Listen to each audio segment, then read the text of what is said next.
हो, आहे ना. पुण्यात कसं मी एक तर बॅचलर राहत होती आधी, हं. तर नाईट आउट मारणं, हां, इकडे-तिकडे तेच, फिरणं तेच. वगैरे, तर बरोबर. कधी अनसेफ फील झालं नाही. हां. मी एकटी जरी रात्रीतून घरी चालली ना, कधी अनसेफ फील झालं नाही.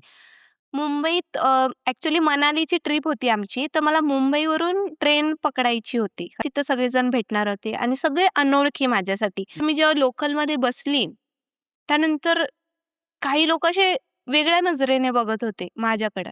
आणि जेव्हा मी पुणेवरून मुंबई स्टेशनला उतरली, त्यानंतर असं झालं, चालले ना अचानक एक माणूस समोर आला. डायरेक्ट असा समोर आला, की माझं काळीज एकदम धक्कन हां. झालं. म्हटलं, "हे काय? काय करणार आहे आता हा?"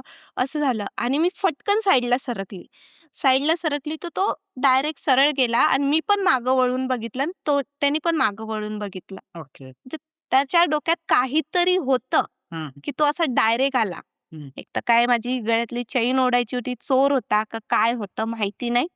पण त्या गोष्टीमुळं मला असं थोडं मुंबईचं ते एरिया, ते गोष्टी मला थोडी या भीती वाटते. गोष्टीमुळे तुला थोडंसं जरा मुंबई हां.